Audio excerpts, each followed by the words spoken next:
Recently, Destiny 2 wrapped up a major storyline that started with the release of Destiny 1 all the way back in 2014. The series doesn't celebrate its 10th anniversary until September 2024, but for the sake of this video, let's just say Destiny has been around for 10 years. It's a long time to remain invested in one franchise, and understandably, a lot of community members are feeling emotional about the last 10 years. Whether it is the fond memories of playing the two games in the franchise or just regret over all the time wasted playing these games. Emotions are running high right now. That got me wondering, what other live service games are out there which have been around for such a long time and are still receiving frequent updates today? So it's time for another list. But first, here's the criteria I used for making this list. The first, of course, is that the game or franchise needs to have started at least 10 years ago. Second, the franchise needs to have some kind of ongoing narrative, a story that people can choose to follow for 10 years, whether in a single game or through sequels. This rules out games like Minecraft, Dota 2, League of Legends, or Counter-Strike, which have been around for more than 10 years and are played by millions of people, but there isn't a major ongoing narrative that gets people excited for those games. Another criteria I set was that the updates need to be released officially by the developers and not by fans. This rules out games that rely on mods like the Elder Scrolls and Fallout franchises, which keeps the old games alive but the developers don't really make content for them anymore. Okay, with all that said, let's dive into the list. We must begin with World of Warcraft. Forget 10 years, in November this MMO will turn 20 years old and it is still very much alive. World of Warcraft and Final Fantasy XIV Online are among the very few games which still charge a monthly fee to just play the game, on top of charging separately for new expansions. Speaking of expansions, the 10th expansion for the game is coming out later this year.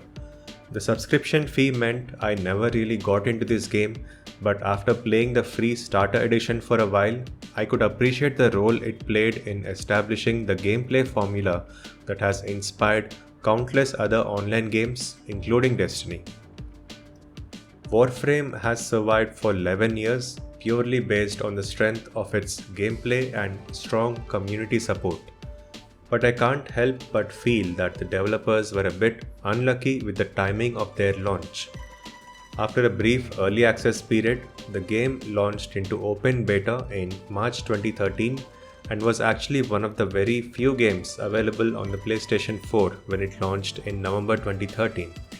However, it was very bare bones back then and didn't gain a lot of attention. By the time the team had started putting out content updates, the looter shooter crown was snatched away by Destiny, which launched in September 2014. Warframe started gaining popularity after the launch of its second Dream narrative arc, which came out in 2015. But again that year, Destiny launched one of its most popular expansions, the Taken King, and once again stole the spotlight. Putting the competition with Destiny aside, Warframe can be considered to be incredibly successful. Multiple studios have tried to put out looter-shooter games that would engage an audience for a long period of time, but few have survived. Warframe didn't just survive but continues to thrive even after 11 years. With more than a dozen major updates, all of them available for free, Warframe has continued to keep its community engaged. Not every update was well received, but the free price tag meant that you could never feel too disappointed. If the reviews for an update were bad, you could simply skip it and wait for the next one. However, the free-to-play model meant that at multiple times during its 11-year journey, the developer Digital Extremes has been criticized for offering overpriced cosmetic items for sale, some of which cost more than a full-priced AAA game. Final Fantasy XIV Online initially died and was then reborn, actually calling itself a Realm Reborn. This second version of the game is now almost 12 years old. It is similar to World of Warcraft in a lot of ways, especially with the fact that its visuals look very outdated. But this game has a reputation for having one of the best narrative experiences for an MMO. The fourth expansion, called Endwalker, came out in 2021, and for more than a month, my newsfeed was full of articles praising and complaining about it. The fifth expansion is due to come out in July 2024, so prepare to see a lot of your favorite news websites cover this expansion extensively for the next month or so.